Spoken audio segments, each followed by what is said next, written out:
there we go. Why I set it up that way. Because I was going to push this off to next week. And I thought, well, you know, I did the basic on Saturday.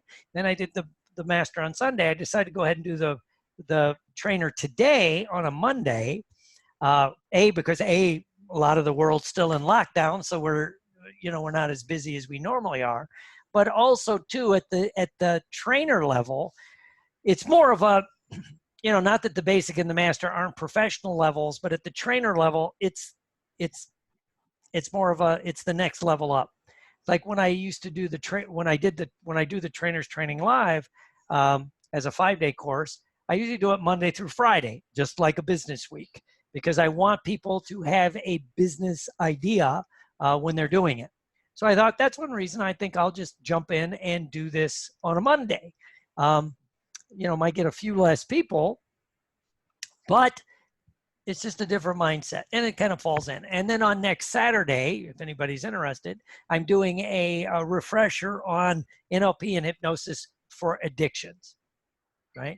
NLP and hypnosis for addictions. Excuse me, I forgot to turn this phone off.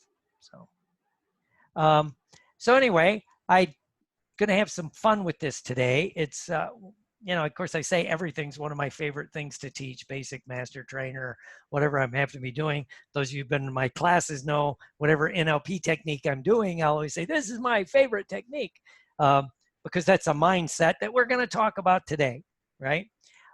So let us get started. But I want to start with this, and it's the first trainer's tip. I want you to ask yourself 3 questions as we get started. How can I enjoy the training today? How can I enjoy the training today? Just kind of either write that down or think about it. And then ask yourself, what new information can I learn and apply? What new information can I learn and apply? Maybe about myself and also about the art and skill of NLP, right? But what new information can I learn and apply?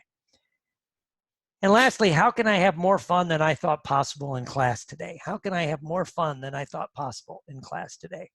And usually when I'm teaching a live class, I say, and I usually have people ask the last question, what can I learn about myself that I didn't know?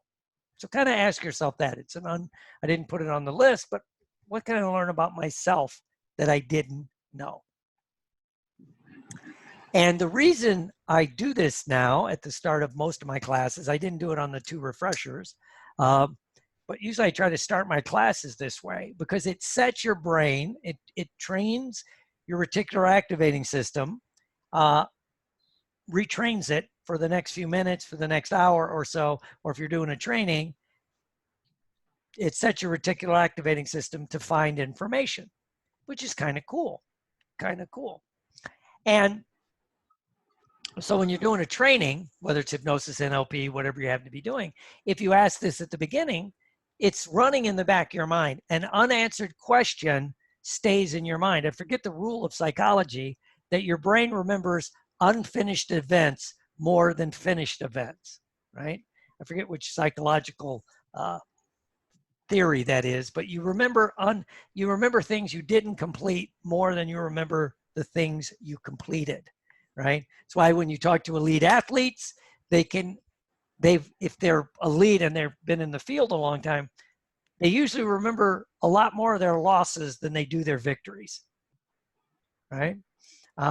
It's just kind of interesting. So how can I enjoy the training today? What new information can I learn and apply? Maybe what new can I learn about myself today? And how can I have more fun than I thought possible in class today? Just kind of ask those questions.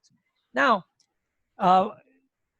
I kind of ended yesterday with this, and if you think about it, if you effortlessly think of someone you respect and admire, could be anyone, could be a role model from your past, a teacher, an authority figure, could be a religious icon, someone but you greatly respect and admire, could be someone from history, a Gandhi, a Martin Luther King, a John F. Kennedy. But when you think of them and how good they made you feel, I want you to easily think about what they gave you. Even if you don't know them personally, you like them because they gave you something.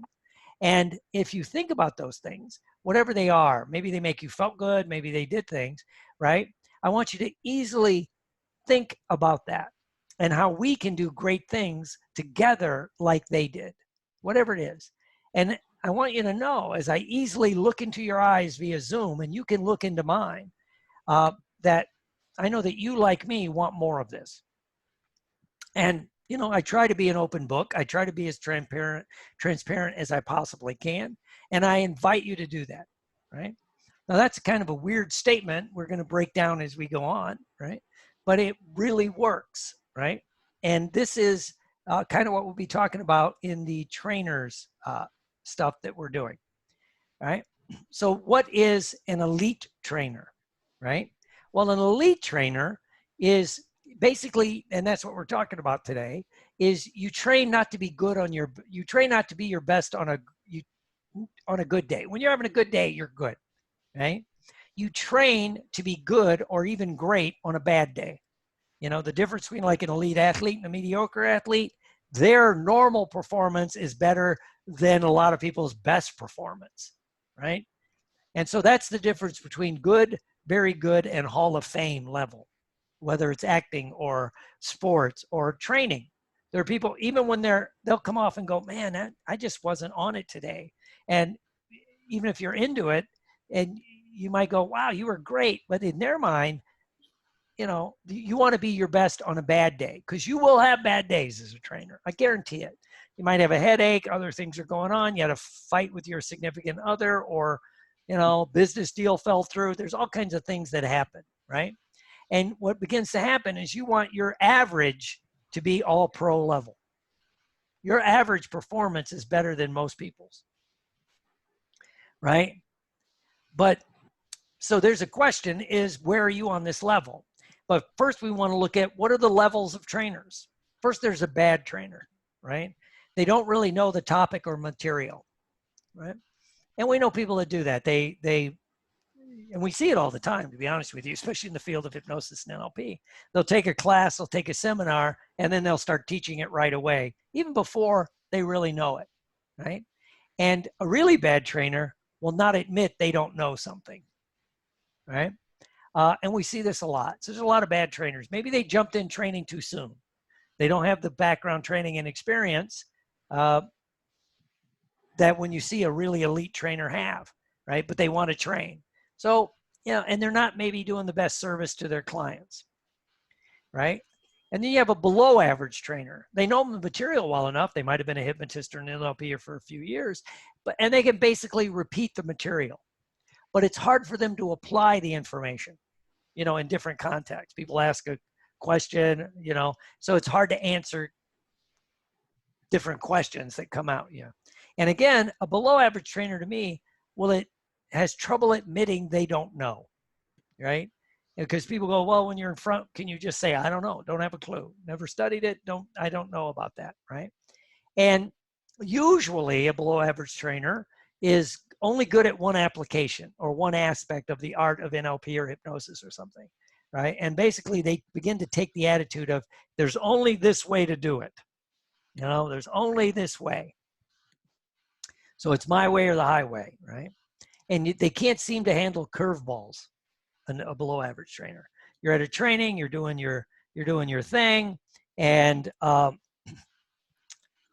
something happens out of the ordinary. Can you handle it? From things like, I remember I'll use my own stories. I was at the Guild one year, and I'd shipped the manuals separately, and the Zygarnik effect. Thank you, Bob Joe. I knew there was a name for it. I just couldn't think of it. That's, you remember unfinished events more. Anyway, going back to my curveball, you know, there were no manuals. I had like 20 something people in the room, no manuals, right? And, you know, so, and I got there early enough. You know, a good trainer always gets there early, especially on the first day. And I'm looking, they're supposed to have it. And the reason, you know, I checked on UPS, they said, yep, what do you call it? It got delivered. So I'm at the hotel and they're saying, nope, we don't have it. So I'm like, and I'm going round and round and doing this and that. And that's a curveball. I got to start the training, you know, 9 o'clock, people are sitting there, they're ready, you know, and they're looking for it and stuff like that. So how do you handle the curveballs? What do you do? Can you make stuff up on the fly? You know, that's why, like when I do a trainer's training, sometimes And if I have people, I encourage PowerPoints. Obviously, I use them. I use them more on Zoom than I do in live training. But sometime in one of your presentations as practice, I'll turn off your PowerPoint thing so you don't have PowerPoint. So can you handle a curveball? Right? So that's, how do you handle that? If you can't handle it, you're a below average trainer. And you get off track. You can go off on, ooh, squirrel. You go off on these other tangents, and it's not on purpose. If you go off on tangents, but it's purposeful, if it's focused, it may seem random, but it's the difference between being on track or off, right? And basically that's using the confusion technique or not, all right? And an average trainer, right? You know the material well. You still basically repeat the material, or you regurgitate what your trainer told you. They want to hug the trainer's manual if an organization has a really detailed trainer's manual. And they can answer questions in limited ways because they have some background training experience, but they're still usually only good at one application, my way or the highway. Your average, if you can handle most curveballs quite well, right? And they have a game plan for what they're doing, right? They go in knowing, they're not winging it, maybe they don't have a game plan for let's say they're doing a multi-day training, but they have a game plan for each section that they're teaching. They also can accept the limits of the student's abilities. Not everybody's going to be good at everything. Again, in like coaching, a really elite coach for sports, if I'm going to ask everybody to mute themselves, elite coach in sports adapts the game plan around the players that they have. They don't try to take players that don't fit the game plan and make them do things that it's beyond their ability. That's why the really good coaches you see in all sports, wherever you happen to be, whatever your sports are, the good coaches, they'll change the game plan based on the people. And you have to do that as a good trainer, a master trainer. Right? So that's a master trainer. You begin to know these things, right? Going back to good trainer. They can handle the group well, right? Teach to multi-levels. Let's go to good trainer. So again, you have your average trainer, right? Below average trainer. Sorry, I skipped one. Your good trainer. This is the first level where people begin to understand how to teach to multiple levels. Knowing you're teaching to the conscious part of the mind, but you're also teaching to the subconscious part of your mind. Many trainers never get there, especially in the hypnosis world and even in the NLP world. They don't use NLP and hypnosis to teach NLP and hypnosis. A good trainer in our field uses it to teach it, right? They handle the group well. They basically know how people learn. Are they visual, auditory, kinesthetic? Do maybe what we went over yesterday? Do they move toward or away from? Do they want, how do they want their information? The format method, things like that. They're well versed in waking hypnosis, knowing that 90% of what they're teaching is unconscious, right? As I said, they use NLP and hypnosis to teach everything. They're not afraid to let people disagree and then stay on track. That's fine. Is that an unconscious competence on the material? They can step into being consciously competent when they're teaching. And then they can apply metaphors on the fly and understand the metaphors that they're teaching. And an elite trainer has all of the good things, and then they also understand the use of humor, drama, timing, and pacing. So a really elite trainer understands it's a performance, and that you have to be entertaining as much as educating. If you really want to get to the next level, it has to be entertaining as well as educating. An elite trainer can command attention without doing anything to force it by the basis of their knowledge and their skills and their experience. And they know teaching. It's a different skill set. And people learn at different levels, different things. Some people need to experience it. Some people need to think about it. Some people need to do this. Some people need to show other people. And an elite trainer begins to figure this out quite quickly in the training regimen to do this. And the metaphors are built into the training. And again, it's the unconscious use of NLP and hypnosis to help people learn NLP and hypnosis. And a master trainer. What's a master trainer? Of course, you have people, a basic trainer can teach basic and master NLP. And you have to be a master trainer to teach trainers, right? So you have to have an elite material at the unconscious level. You have to understand you're always teaching attitude, outlooks, and beliefs as much as material. And a master trainer can begin to install the material, not just teach it. And again, you can accept limits of the student's abilities. Some people just might not be good at certain things. Doesn't mean they can't be great. It's just they might not be good at certain things, And to do this, I should have put this up there. I apologize. They have to understand their own limits of their limits of their ability. If you're not good at something, maybe you could force yourself to get good at it, or you could just say, I'm not good at that. I don't really do it that much. Can you do that? There's a few things I'm just not that good at, right?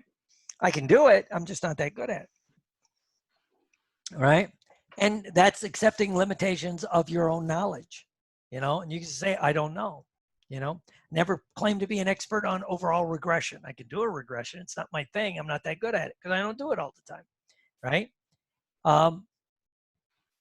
And and a master trainer makes things look easy, there's a downside to that. And I call it the Tony Robbins effect.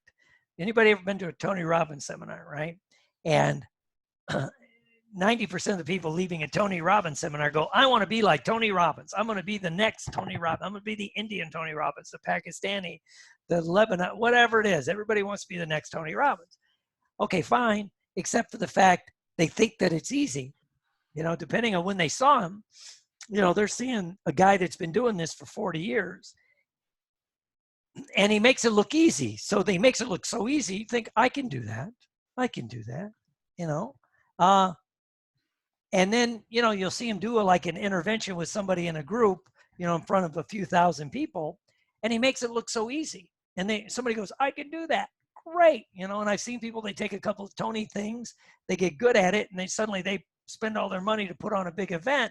And basically they blow themselves up because they don't have the skills, knowledge, and experience to do somebody in the audience says, I want to kill myself, I was at one, I've only been to a few Tony events, but at one person raised their hand, and I think it was real, and said, when they were going to kill themselves, they were going to commit suicide, but they decided to wait till after this Tony event, because they'd spent all this money and prepaid the hotel, and it was one of his expensive events, and so he walks up, starts doing this. It was really, from our viewpoint, a brilliant intervention, what he did, right? And again, he made it look easy. And so everybody's going, oh, I could do that. And I'm sitting there going, I don't know. That was some master level intervention with that guy, right? So where are you, Yesterday I talked about, if you want to make things more effective, you have to take something from spec ops or ER doctor training. I didn't mention it yesterday, and somebody asked me, what is spec? What can you take from special operations in the military? All over the world, they do this, or ER doctors. Well, my friend is an ER doc, or he was an ER doc for several years, and now he mostly does, general practice. But he says, and he was in the military, and he's the one turned me on to this. He goes, and it kind of made sense. I always thought this way. And he goes, when you're going through emergency room training as a doctor, right? And then especially if you're going to train emergency room doctors, right? They tell you, I'm going to train you. I need to train you because you may be the doctor on call when my daughter has a car wreck and you're the only thing between her dying or not is you. What is your training and can you handle it? You are not leaving this training till I would trust my daughter just had a car wreck, or my son or my wife, or they had a heart attack, and you're the ER doc on call. Can you handle it? Would I trust that? If not, I don't want to pass you as an ER doc, right? Because a lot of us, we're doing training, you'll pass people along, right? It's like, they paid the money, let them out of the class, especially when you get into the upper levels. So that's like how they train ER docs. And in special operations, in the military and in somewhat in the police, the guys that train spec ops people, right?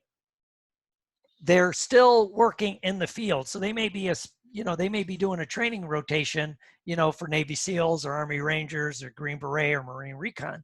But then in 6 months, they're back in a unit. And guess what? Those people I trained a couple months ago may be in my unit and we're going on a mission. Do I trust them? Did I just go, I don't really care. I got a headache today, because it's not my problem, right? But now we're going to war together. I hate to use that analogy, but we're going out. You've got my back. Do I trust? Did I train you well enough that I would trust you handling my, this mission with me, right? And that's, if we take that. So if you begin, when you're training people, especially at the master level, especially if you're going to train trainers, these people, you would be able to say, I could refer people to you, including my family members, right? Yeah. Okay. Yeah. Bob Choate says about Force Recon, which is the Marine spec ops people, right? But the trainers go back and they just they're back in, they're gunnery sergeants or whatever they are. And it makes you tougher on the people because I'm going to need you. Same with ER doctors, and my friend tells a story of sure as shit, at this hospital, one of the training guys, I think it was in Virginia, West Virginia, that part of Pennsylvania, wherever all these things come together. Anyway, they had a car wreck and they got taken into the hospital where he had trained the ER docs. And that's what he said. That's what my friend told me that he was saying that he was glad that he trained the people to that level because his life depended on it. If you take this attitude, it changes everything about what you train and how you train it, right? And when was the last time you did something that you didn't know, think, or feel that you could do? When was the last time you did something and you went, whoa, right? And what was your first response? Was it like, oh, that's cool, or great, I can do that again, right? Or do you begin to think that was a fluke, I can never do that again? That's kind of a weird question after talking about training levels. But what it is when you're training people as a trainer, a lot of people, especially when it comes to hypnosis and NLP, it's weird, right? So they'll do a technique and they didn't think they could do the technique, right? So they didn't think they could do the technique and then they won't really go and learn it to the next level. So what I want you to think about is what's your first response, right? And it's based in your neural pathways. And you want to begin to install that you can do this, again and again and again, right? That you can do this over and over and over again. And that's the fun stuff, right? If you get to that level, then you can really begin to have fun. Excuse me, I got to do one thing. Good. Okay, great. So that's what you want to begin to install. It's a little thing, right? And you can begin to set that up in the pre-frame when you're training. A lot of these techniques that you're learning at the basic NLP, basic hypnosis, even master stuff, a lot of it's going to be, can I repeat this, right? And you want them to be able to take it from the classroom and do it back at home or in their offices, because many times we don't get that, right? So, and the trap a lot of us fall into when we're first getting into training or even becoming NLPers or hypnotists is you rank yourself and all your talents by someone who's done this skill for years. And you have no experience of doing it. So you see them do it like a Tony, I can do this. And then you try it and you place yourself at that level. And then you go, and you fall apart.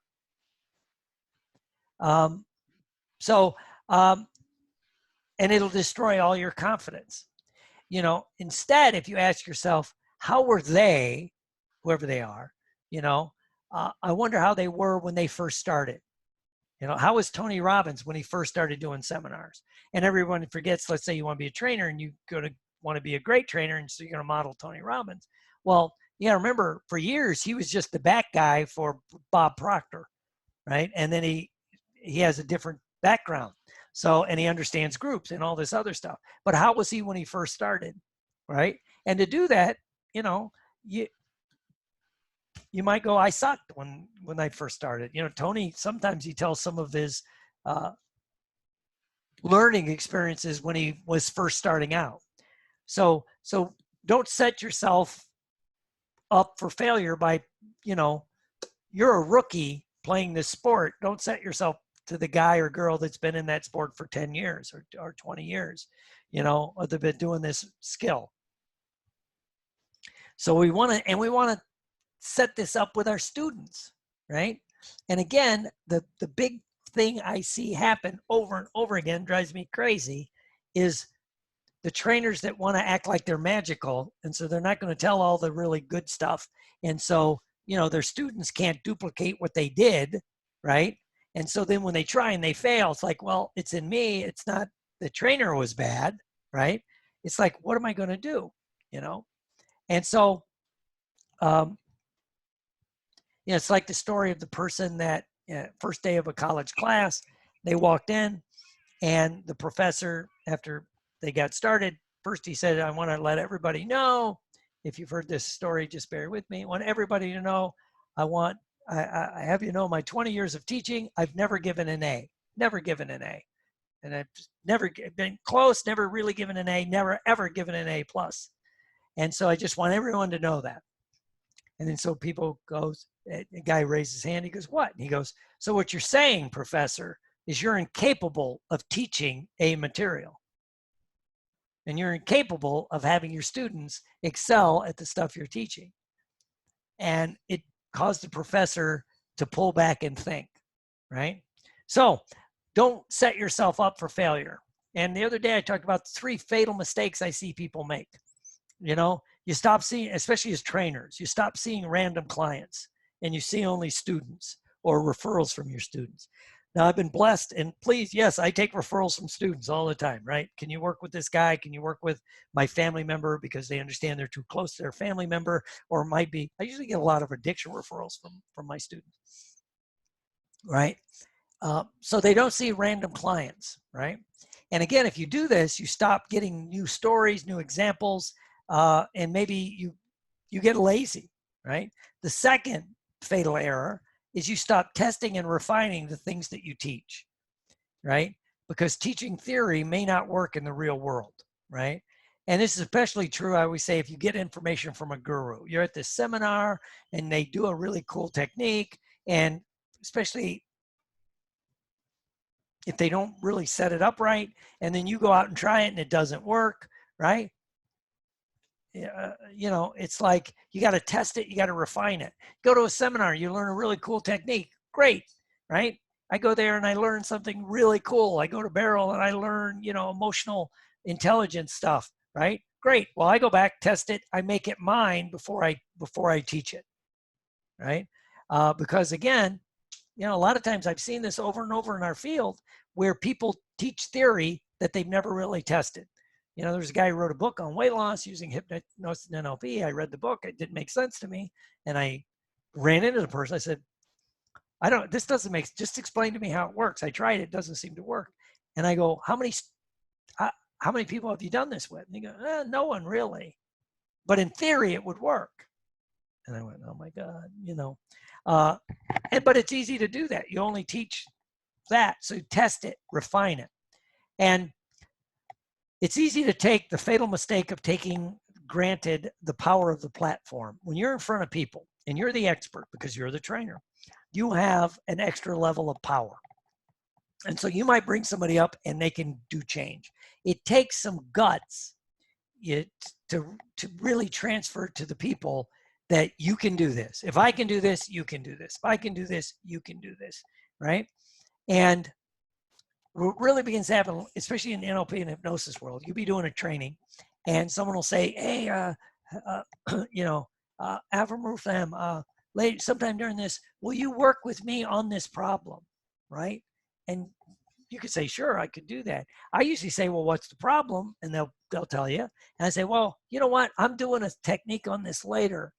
What I'm going to ask you to do is work with one of the other people with this problem after I demo it, right? Because I don't want them to think it's me. It's the technique, right? Right? It's not me. It's the technique, right? Now, when you're doing trainings, basic is the easiest if you're doing a NLP or hypnosis training, because most of your students, they really don't know. And even if you're a bad trainer, you can be good to most people because they have no knowledge of NLP or hypnosis. Maybe they've been hypnotized, maybe they've read about it a little bit, so they don't know. So you're the first exposure.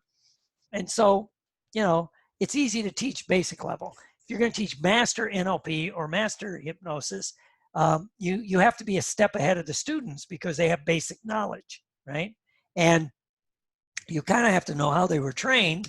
You know, if you train them is one thing, but if they're coming from a different organization, you kind of have to ask them a few questions so you know what their knowledge level is.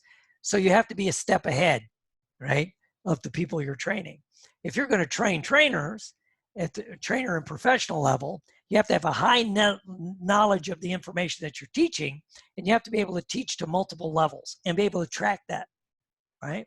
That's why I don't suggest people, you know, become a trainer and then jump in and try to train trainers. You don't have the background yet, right? Because the people taking the training class, hopefully they've been in basic and master for a long time. They understand it, things like this. Most of the NLP trainers are always at the good level. Some get to the elite level, and a few get to the master trainer level, right? And a lot of this is practice. A lot of it is practice. I can teach you a lot, but a lot of it, you know, to use the acting analogy, you could take classes and you can learn a lot, but sooner or later you got to get on the stage or get in front of the camera, and then you really learn, right? And so what really begins to look at is what drives you as a trainer.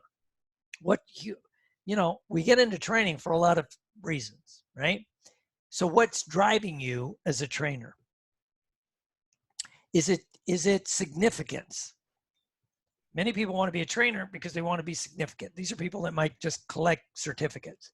If you're a trainer, you always get people that take all your classes, they never do anything with it, and you could whatever, but I mean, they want the certificate for significance. You get people who want to become a trainer, not that they ever want to train people, they want to say they're a trainer. So that's about significance, right? Some people become a trainer because they want to connect better with their clients and with their students, right? Some people like training because it balances certainty and variety. You never quite know what's going to happen when you do a training, you know? You never quite know. It's much different, even than like if you've been doing therapy for 20 years or doing NLP and hypnosis in the clinical settings. Yes, there's some variety there, but if you're doing a weight loss client and you've been doing weight loss for 20 years, it becomes easier in one way, right? But you step up and you start training, there's a lot of variety. The groups are going to be different. The amount of, you know, how they handle it's going to be different. And, you know, and that conflict can happen is if you can't handle variety, you need to be aware of that if you're going to become a trainer, because it's not always going to go by, you know, A equals B, right? And again, are you doing it for significance or connection? Some people like to be trainers because it fills their growth and they feel like they're contributing. They want to give back. I've been doing this for a long time. I want to give back. Well, and again, you want to look at what's driving you. Maybe you want to learn it. Does it mean you have to do NLP and hypnosis trainings and certify hypnotists and NLPers? Maybe, maybe not. Maybe you can just contribute by going to conferences and symposiums and, you know, things like that and contributing that way. That can help you grow.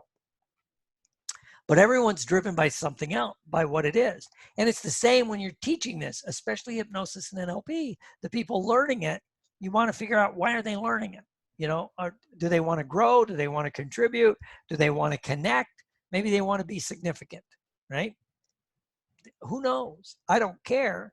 But, I see it by tracking by where I'm teaching, right? If I'm teaching at a hypnosis conference, there's a lot of, connection with other people. People are into growth and contribution. If I'm training a business kind of thing, there's a lot of significance. People are there because they want to be significant. They want an edge. They want a way to get ahead. They want all kinds of stuff, right? So it's just what drives you, right? And so what are your strengths and what are your weaknesses, right? So I just want you to think about this. You don't have to answer it now, but what are your personal strengths and weaknesses as a trainer? Or if you're getting into training, what do you think your strengths and weaknesses are? We all have them, I would say my strengths are I'm pretty good. I'm pretty fast on my feet. I have a good sense of humor. Whether other people think I do or not is irrelevant. That's a strength. What's one of my weaknesses? I don't take people not taking things seriously well, especially when you get into training people, and I've got, some other weaknesses. One of my big weaknesses now is I have to know my own limits. I'm a little more mature. How's that sound, everybody? Mature. The days of working out at 7 a.m, getting to when I'm doing a conference or a training, showing up at 9, teaching till 5 or 6, then going out and messing around, having a dinner, talking to people. That's it's not as easy as it used to be. But one of my weaknesses is knowing my own limitations. There's certain times I just have to leave the training right at that time we wrap it up and go and just sequester myself. And then I'd like you to think about examples of each type of trainer you've had the pleasure or ill pleasure or pain of being around. A good trainer, a bad trainer, a master trainer, somebody that's elite in your mind, and then you have to think, what do you want? And what will you change to get that, right? And again, part of that is knowing your strengths and your weaknesses and tagging into it. And one of the things I want to talk about real quick is these are just some general rules of the mind. A lot of us teach these in hypnosis and NLP in different ways, but do you take these in as your mindset when you're training, right? That all thought creates a physical reaction. So when you're training people in hypnosis and NLP, they're going to have physical reactions to what you're teaching, right? And know that what you expect happens. That's why you have to have a good expectation as you go in. Hey, this is going to be a great day. Again, that's why you ask those questions at the beginning, right? And realize that your imagination and your audience's is more powerful than reason or knowledge, right? And know that what we think we create individually and as a group. So if you're training, do you do that? Do you get a group thing going? And know that your audience has ideas. They're going to stay until you replace them, right? And this is a big one for us in our field, is that there's physical consequences to all your emotions. So if you're going to take people on an emotional roller coaster, like a Tony Robbins does at one of his events, they laugh, they joke, you're up dancing, then he'll tell a gut-wrenching story or do an intervention and you're all, eh. So there's physical consequences and you want to be able to manage those. There's times you want people up and down, bouncing around. There's times you want people calm and this and that. So you have to be able to manage those. And each suggestion acted upon allows greater acceptance for more suggestions. It's compounding. And so, and one of the mistakes we make as trainers, I can do it, is I want to jump in and start teaching the fancy stuff. And the audience may not be ready for it, right? And always remembering the law of reverse effect for myself and for other people. The harder you try, the harder it becomes. And when people are first learning hypnosis and NLP, they get all caught up and they try so hard, then it becomes harder. So do you take these in as the background of how you're gonna do these, right? So it's just something to bear in mind. But I also want you to think about how can you use hypnosis and NLP to create physical reactions in your audience, like loyalty or passion or hope. Depending on what you're training, what you're doing, what do you want your audience to be? Do you want to be hopeful? Do you want to be passionate? Do you want to develop a sense of loyalty, right? And so, what are some of these examples of those? If you want loyalty, you have to elicit loyalty in your group and in yourself, and realize loyalty is a two-way street. You can't elicit passion in your audience unless unless you can enter into passion yourself. So you have to think about things you're passionate about, right? And you can't teach hope if you're hopeless, right? And I think that's one of the things going on in the lockdown world right now is a lot of people are trying to get other people hopeful, but I don't think they're coming from a place of hope, right? They're screaming at the darkness instead of embracing the light. So again, how can you use it? If you do, if not, and know that you're doing this all the time. You're installing loyalty, you're installing passion, you're installing hope, right?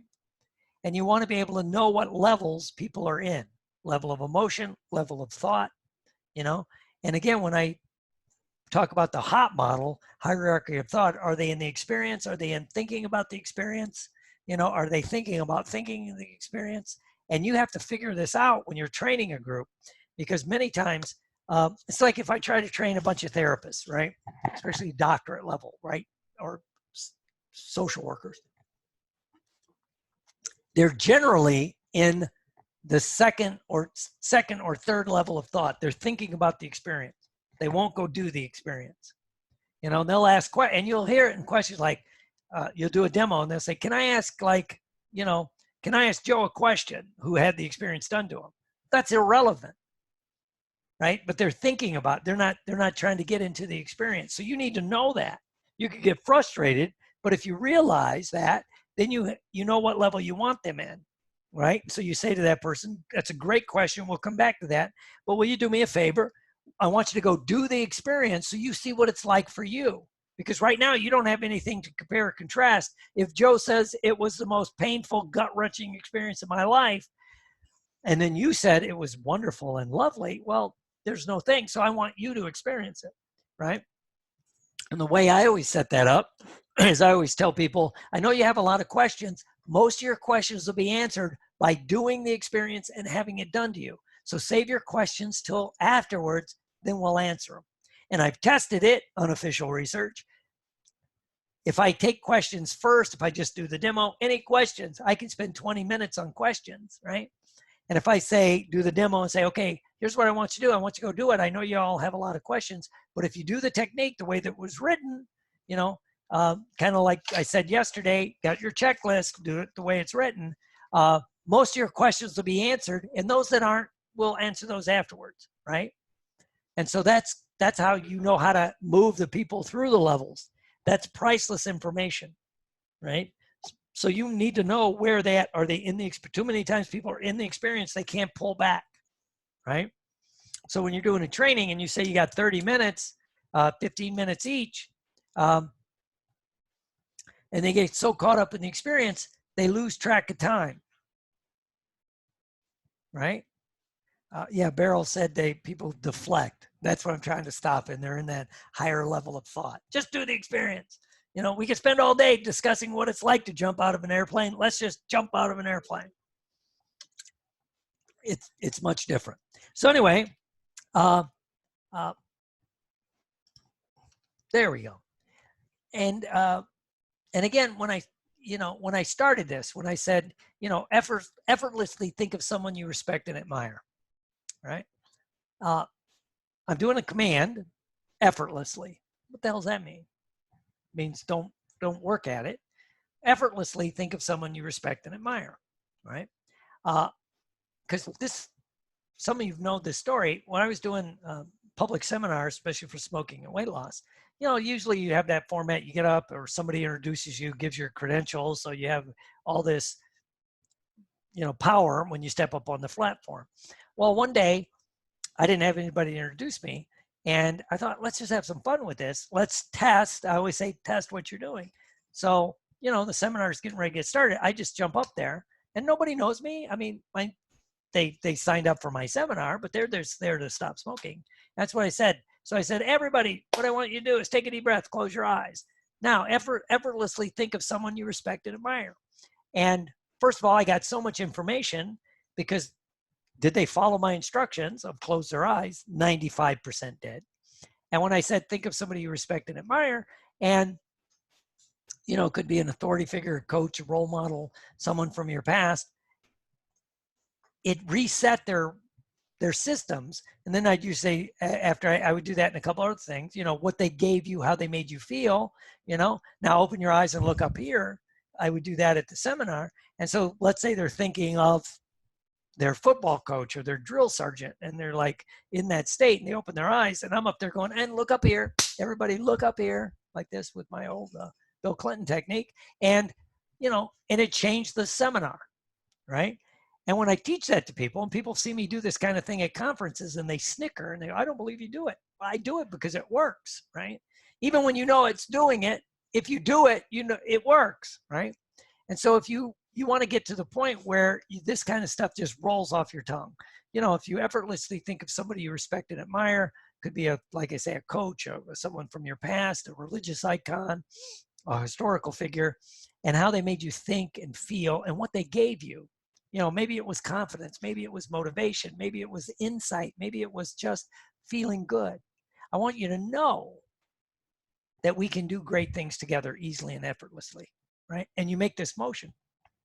It's magical, and if you got the guts to, if you're talking to someone or a group, and not everybody does, if you did that set, and then you go, and I want you to know, as I easily look into your eyes, if you're doing a group, and then you would look around the room and make eye contact with people, right? These other people, these idiots, they don't look at your audience, look around. No, you drill into this. I've done this in groups, and it's pretty gut-wrenching, but it's fun, right? I look into your eyes, and you look into mine. No, it's like I'm looking into your soul, because the eyes are the gateway to the soul. And I want you to look into mine. And I know that you, like me, and then give that command, want more. Whatever it is you're teaching, information, technique, money, whatever it is, right? And lately, I tell someone else through this in, say, Ed, I'm an open book. I'm an open book. I'm an open book, right? And this implies trust. It implies trust, right? And so, excuse me, my phone is going insane today, right? Right? Sorry about that. Note to self, you should always have that thing shut off. And I kind of did, but it's going through my watch.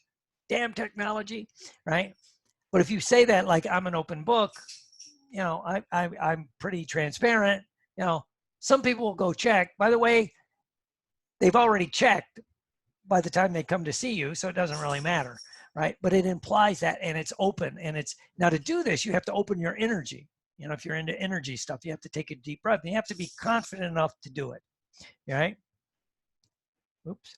So that's just kind of an overview of training. Now, the number one thing, right, that I'm starting to install in all my trainers as early as possible now, I used to save it to the later on, is realize for NLP and hypnosis, you're not just teaching the technique, right?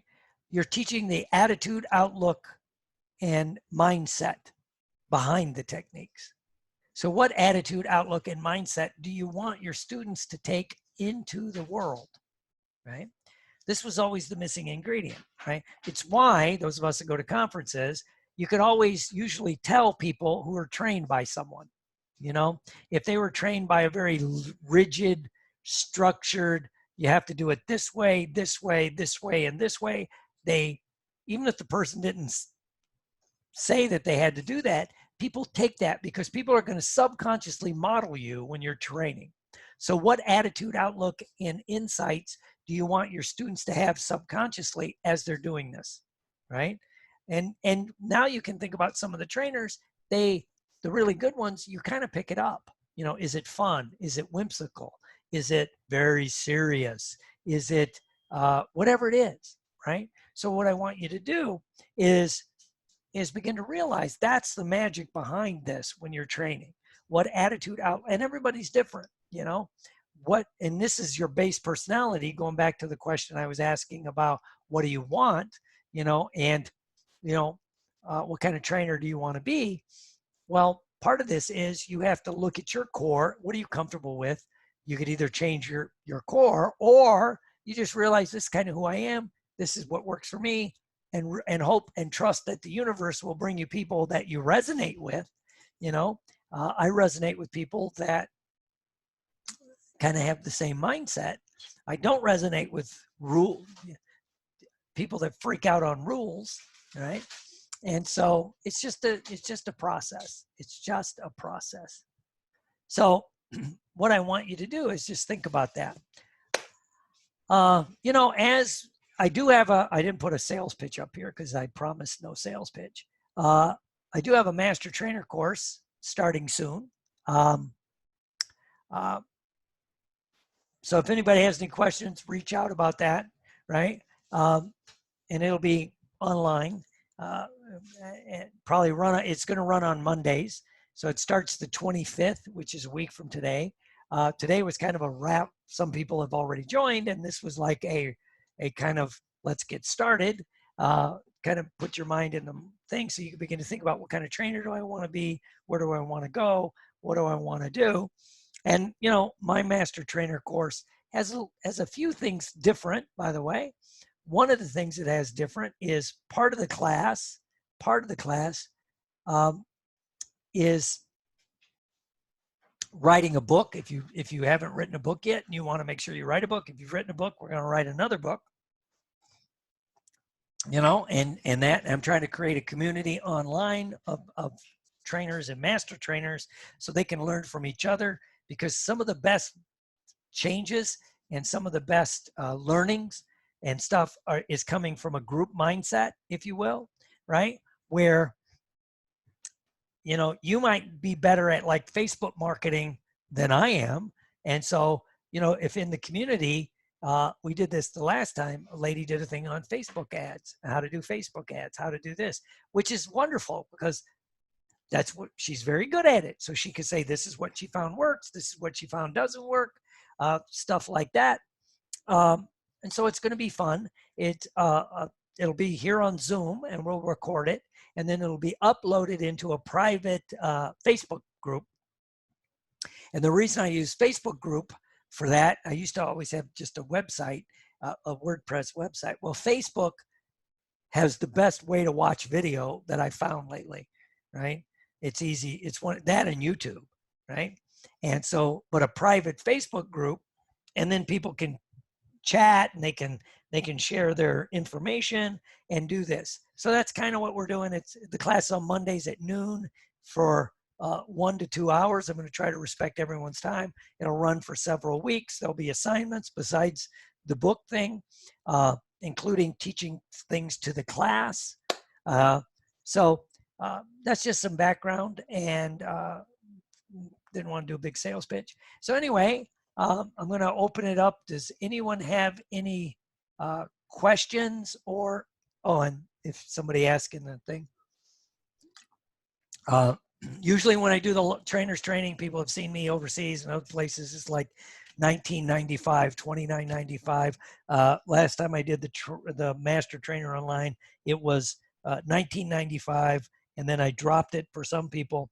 But because of the what's the word I want? Because of the crisis, I'm doing it at a special rate of $4.95, and people can make payments because I feel your pain. Let me help you. I know what it's like, because all of us have been impacted with the shutdown. Whether you're seeing a lot of clients or not, things are much different. And part of this, by the way, part of the thing we'll be doing that I didn't do the last time is we will be focusing a lot of it on how to teach online, because I do think the future of our trainings will be hybrid, some in person, right? We might get 10, 12 people, might get 8 or 10 people in the room, but then if you offer it via Zoom, you can get people via Zoom. So we're going to practice like hybrid training. So that'll be part of the thing. Okay, Beryl had a question. What do you mean about the triangle, Miss Beryl?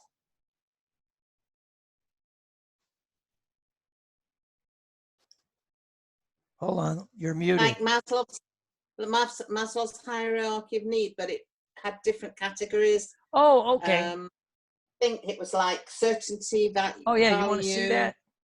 You want to see that again? Okay, I'll put it up there. What's it worth to you? Sorry. I'll give you a flying kiss. This one. That's right.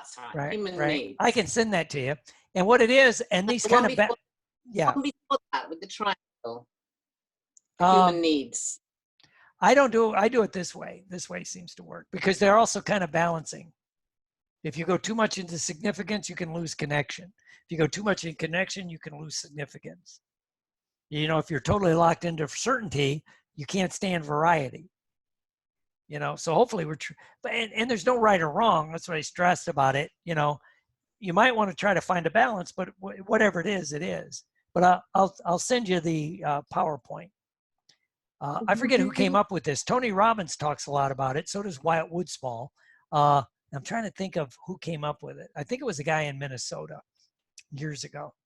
And it's much different than like, you know, Maslow's kind of stuff. But I'll send you that. Okay, thanks. Yeah, people say about hybrid trainings. I think that's going to be part of the future. You know.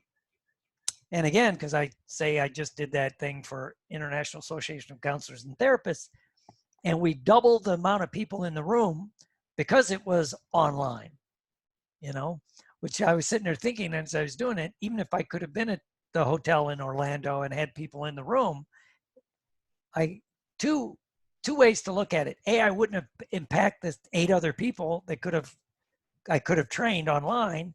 And from an economic business standpoint, that's 8 more students, you know, that are paying. And some people will pay extra to be in the room and learn and do the hands-on and learn and do that. But other people, hey, you know, you might be a single parent, and even if you can't leave your kids for 4 or 5, 6 days, right? Or whatever it happens to be. So yeah, I think hybrid trainings.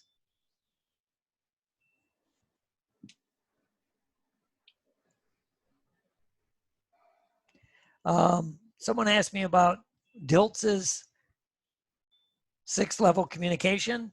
I will defer on that because I've never taken it. Can't teach what I don't know. I know what I don't know. I don't know what I don't know. It's good stuff. I read some info on it. I just, you know, I'm not into that. So any questions? Again, I'll be posting this on Facebook. It's on YouTube.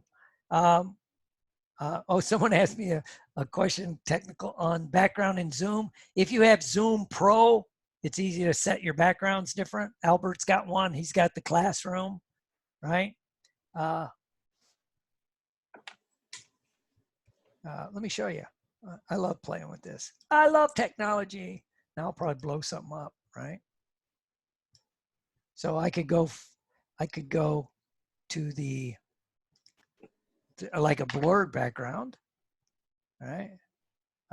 Here's the Starship Enterprise. Everybody see that? Yay. I did a news thing. I did a film I did a section for a movie where I was doing some news stuff. So I did this one. Albert would like that, right? Because he goes, well, I'll just do it in a green screen. I'll background it. And I said, I just did it myself. He went, wow, great. Now I don't have to edit it. So you can get all kinds. You know, I could do like, here's Florida. You know, hey, Florida, you know, situation room. I mean, that's in Zoom Pro. You got a bunch of things. Albert's got the classroom one, right? I'll go back to the Starship Enterprise for now. All right. So yeah, and that's the other thing we'll be talking about, how to use Zoom. I'm not an expert anymore on like GoToMeeting. If anybody we jump on does GoToMeeting, they can do a demo on GoToMeeting. I'm waiting for some of the new students, the ones that are really into this, because I know Google's getting a new group setting training thing going on. I'm not going to jump into it right away. I'm going to keep using Zoom because I'm lazy and I like Zoom. But I'm not going to do Zoom. Facebook is launching the group thing where we can do this via Facebook. You know, I'm going to wait. I know somebody in the group will start doing it, so we can all have a base knowledge. Maybe it'd be worth switching over to one of the others. So of course you're talking to a guy that still has an AOL account, right? So yeah.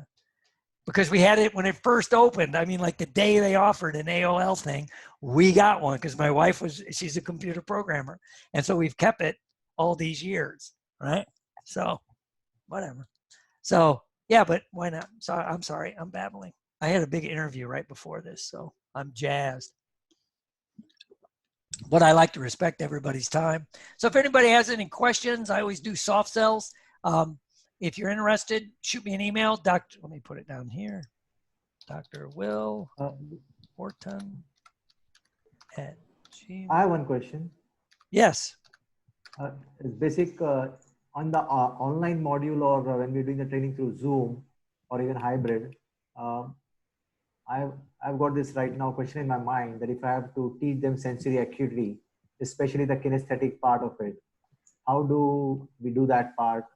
Oh, Because good question. lot of it is experiential, and just giving the slides or explaining them will not give them that kind of inner belief in the subconscious mind. Because unless they have the belief in the subconscious mind and they start kind of accessing their own subconscious mind, right, the changes will not come through.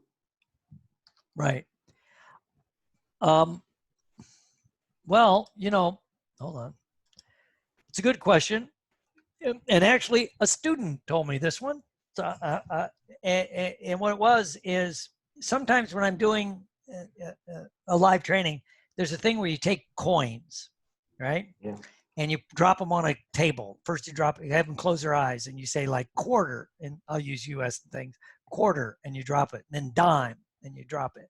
And then nickel, penny, whatever that. And they have different sounds, right? And you just go like, and then test it that way. That you could do via Zoom, right? And for the picture, for the visual, you could still do you could get them in the thing and do subtle changes, like we do in the classroom. Or if you wanted to get real fancy, you could put up the ones where you take a picture. You always see these things on Facebook, like, what's the difference between these two pictures? And you put up the first one, and then you put up the second, and then usually you could start with a big change. If you're creative, you could make one, and then you could get more and more subtle, to the one like, I don't know what it was. But so you could do that. Kinesthetic, that one you can't do via Zoom. We don't have that technology yet. I think Zuckerberg's working on it, and, so, but those two you could do, Yeah, true. So, yeah.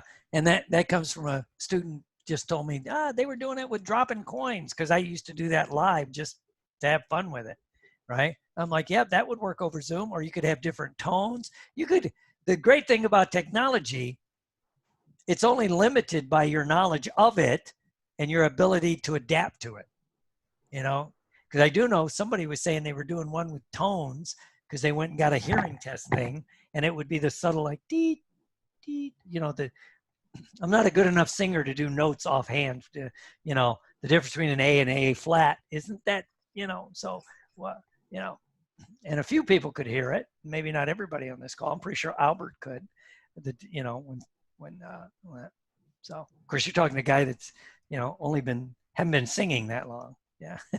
So anyway, any other questions? Comments?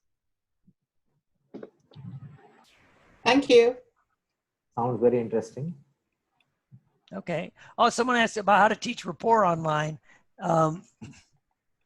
That one's ongoing. That's, yeah.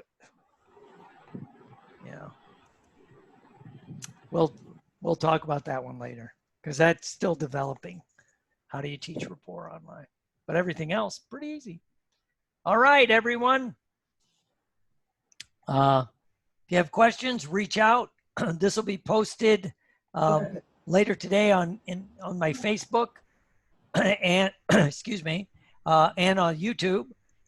I'll put out the links in my email list. If you're not on my email list, email me that you want to be on the email list, or just go to nfnlp.com and sign up for the email. If you were ever on my list and for some reason you unsubscribed, you have to go back in. Everyone, I did have somebody say, oh, put me back on your list. I can't physically re-enter your, it would call it, I could get in trouble. You could re-enter it. You have to go through, there's, I don't know, my wife knows that stuff. So if you unsubscribe for any reason, sometimes people unsubscribe for all kinds of reasons. If you want to resubscribe, go to my website and resubscribe. So, you know, so that's how you get the info, is through the e-zines and on Facebook. All right. Everyone have a, pardon? Thank you. Everyone have a great day. Florida's starting to open up. I know Albert's in North Carolina. They're pretty much opening up. Parts of America are opening up.